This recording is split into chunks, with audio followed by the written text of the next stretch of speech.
Welcome. So tonight we're going to be looking at youth mentorship, looking at the statistics. We have quite a generation that is considered youth, but we have those who are ahead of them, looking back and hand-holding them as they journey through life. Now, taking us through this conversation is none other than retired pastor Dr. John GICHUIRI, CEO NJEMA Mentorship Foundation and chairman at the Turning Point Counseling Solutions. Thank you very much for making time. Thank you.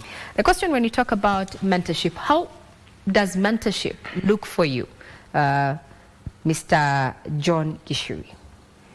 Mentorship is that you have either an older person or somebody with an experience in a certain area. He may not necessarily be older, but he has more, he has more knowledge on the subject. And then there are the people that are looking up to him for direction, for leadership, for mentorship. That's the relationship that exists between a mentor and a mentee. So it's not an age factor, it's more knowledge and experience within that particular area. That's right. Now, Kenya's population is continuing to grow, and the opportunities, when you look at the opportunities, are not expanding at the same pace. So from where you sit, why is mentorship, important now more than before? Well, I would say the society has changed. There before, when we were growing up, now people my age, we had the people around us, the uncles, the aunties. We were just in a village. And mentorship was everybody's business. The aunties, the uncles, everybody would be there to help you. It has changed completely now that we are living in towns and people, you don't even know who your next door neighbor is.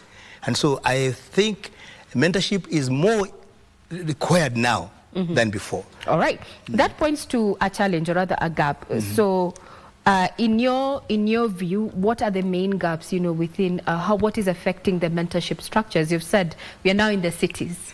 We do not have our uncles, our grandfathers, around us to talk to us. And even what other than that fact that we have moved from the rural, now we are in urban areas.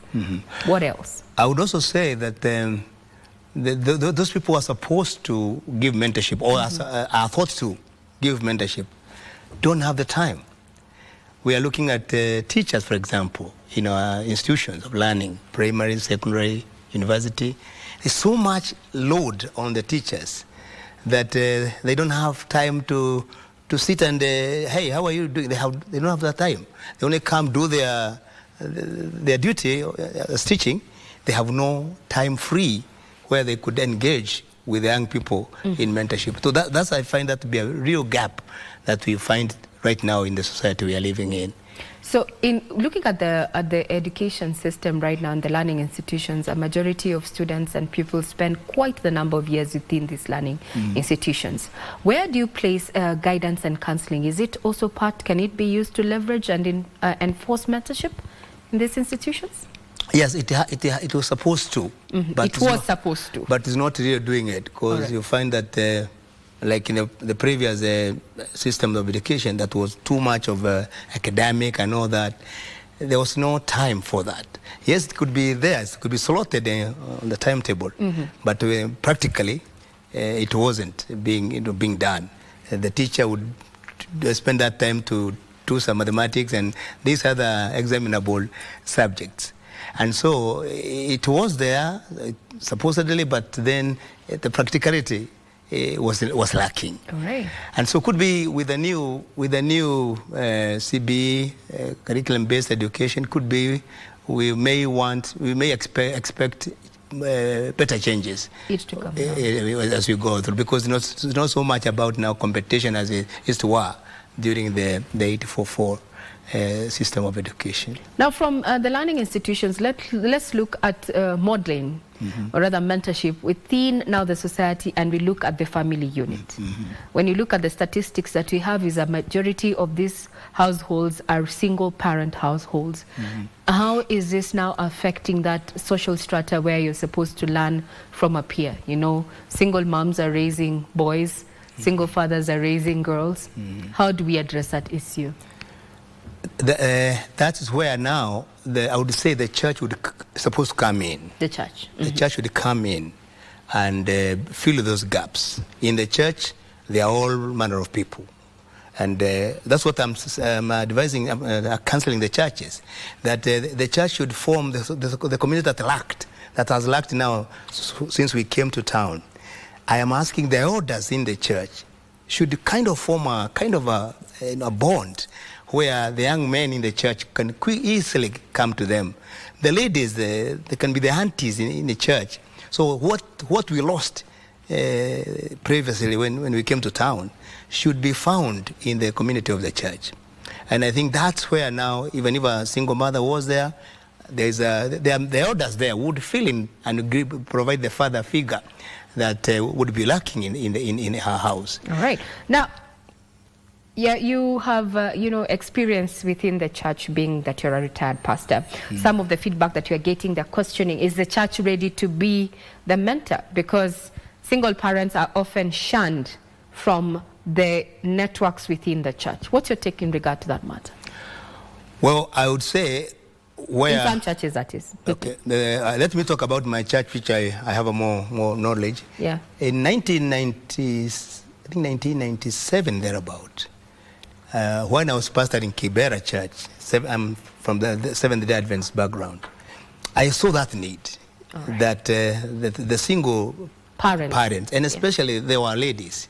Men, they don't stay single long. After they become widowed, quickly they find somebody somewhere, and life goes on. But for the ladies, and I would see that was a very unfortunate thing, that during the time that we were to put ourselves in groups of married people between 10 years and 5 to 10, we have those groupings, then these ladies would pick their bags and move out of the church. And I was saying, where are these ladies going? Where would they find help? If not in the church, where would they find help? And that concerned me. And I told the ladies, this time around, you're not going out. Come around. And we sat with them, and we started now the single parent ministry, which is now going on to date. It's now a big ministry. It wasn't there before. So the church should be there to look at the gaps that exist in the community and the society and fill those gaps. Come with programs that would fill those needs that are felt in the church. If mentorship, as you said, you're recommending it to happen within the church, or rather within the scopes and the confines of the church, a majority of youth are not attending church, Pastor. How do we bring them in? How do they benefit from mentorship if they're not getting to church? Well, by church, I don't mean only the church as in the premises of the church. The worship. The church should come up with programs that they go to where the young outreach people programs. They go to where the young people are. The young people are in sports, young people are in, the church should come up with a program that are going to reach out to them. For example, now what has made me come here today is that I have a program I run where when the time for transitioning these boys to men, that's not a church thing per se. It's a cultural, cultural. It's a rite of passage. Rite of passage. Yes. We get to that space. And like what we have done now, we get into that space, get these boys, come, boys, from whatever, don't go to church, it doesn't matter, come. And when they come there, they go through the institution rite of passage, and during those 2 weeks or 3 that they are there, they are mentored. Not necessarily in a church setting. It can be, we can go to where the young people are. And I think that's what the church should be intelligent enough to know that if they can't come to us, we go to where they are. If they can't come, we go to them. So how then do we leverage on technology, to offer mentorship? Because a majority of the targets, and that is the youth, is online. Any recommendations? Yes, we do. During COVID, when we couldn't go to church and we were just caged in our homes, we came up with a program to start talking to young people. It's now almost 6 years since then, where we have an online discussion with young people, and we talk to them online, and we have WhatsApp walls that are there, and we have a number of young people who we talk to every day on that platform. So we are leveraging on technology to reach where the young people are. And so there's much, the older folk, we may need to be taught how to use these gadgets more. To get tech savvy. But at least we have the mind. We only need, could be more training. Could be you people could do that, so that you give us, you make us digital and all that literacy, so that we reach to where the young people are in social media and all that. All right. Yeah. Now, with the latest reports in regard to the youth, they're struggling with unemployment, they're struggling with identity crisis, some of the issues that have also been highlighted to leading to mental issues. From where we sit, how then, other than mentoring, are we supposed to get them out of these situations? Because they say, if you are talking and I can't see how you're helping me well, we might lose them. How do we address that? Well, again, that's a huge challenge we have in the country. I think the world over, that there is so much of unemployment that's around. And what I would challenge the young people also is that as they go through the education they're getting in universities, let them not be so much looking on to employment. That they go to a university, they want to come out and get a job. I would say that when they are there, let them think about how they can originate, come up with the things that can occupy them. Let them have hobbies that will turn into business, so that they don't only think that employment will come from the government or from the existing companies. They should also come out and innovate and come up with things that they could do. So the challenge, I would think, is not just to be left to the government or to the employers, but the young people also should be challenged to think a little wider into wanting to provide employment themselves. Generate employment themselves. All right. Now, how do we make mentorship inclusive? I'm looking at, young women, youth living with disabilities, and those in marginalized areas. How do we make it all inclusive? Well, I would say in all these spaces, there are all these people. Whether in churches, there are people who are needy. I think it should be a collective responsibility, where those that are in the church with those kind of challenges, they would also reach out to their peers out there. So it's not left to any one person to think about everybody else. It's about the church leadership providing an environment where every member of the church is made, active and wanting to reach out to the peers that are around him, so that it is not just one person left the pastor to do everything. So I would say that we can use those that are in the church to reach out to those that are without the church and bring them in. So I would say that is what I would say would be a good idea. All right. Now, so if you were to issue, if you were on the hot seat and you were in capacity to change a few things in this particular scope, and what would be your recommendations to government, to educators, employers, and society? What must Kenya do now to unlock the potential of its young people? Yeah, I would say, yes, the issue of mentoring, I would say this is where we are losing it, whereby the older folk have no time at all with the young people. And the time they come to the young people, they are blaming them, they are calling them names. I would pray that we be friendly to our young people. Whether you are achieve whatever position you are holding in the society, let's be friendly to our young people. Let's not make them like enemies. They are not our enemy, they are our children. And so I would recommend that we get to understand our young people.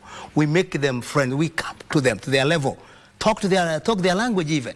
Try to learn some of their language and get to their level. That's how I've been able to be with young people for these many years. I've been in mentorship for this 19 years. Wow. Since I started this issue of getting young people through circumcision and all that. 19 years. And I know their language. When you do that, you understand them, you come to their level, you are able to get into their mind. And when you do that, you win their confidence, they are going to open up. They're going to tell you what's going on, and that way you can also sit and see what you can do together. So I would pray that everybody make our young people our friends. They are not our enemies. They are not hardcore people. They are people, they are our children. Let's love them. Let's bring our hands around them, and we are going to push them, to walk with them into posterity. There's a term that is used loosely, you know, in societies.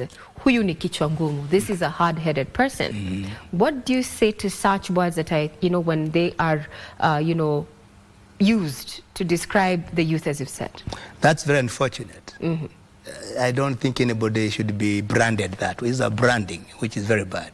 We cannot sit here as parents and brand our children, call them names and brand them and leave them at that.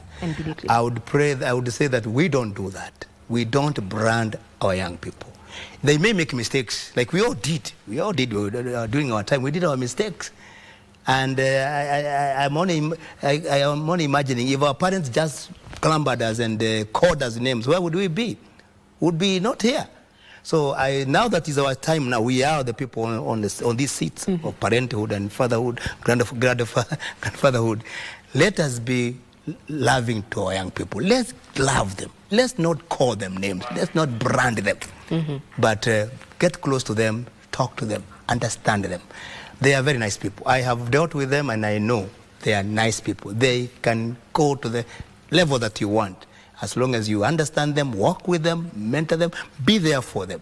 You take them along with you to wherever you want. Indeed. Yeah. Very well said. Tonight we have been talking about youth mentorship, and our guest has been none other than retired Pastor Dr. John GICHUIRI, CEO, NJEMA Mentorship Foundation there. And his take home, instead of condemning the youth, we need to embrace them and understand their language. If they can't come to us as mentors, as role models, we go to them.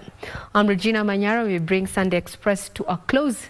Have a beautiful evening ahead. And if you have not achieved your 2025 New Year's resolutions, well, let's say you have just 31 days to go. See you soon.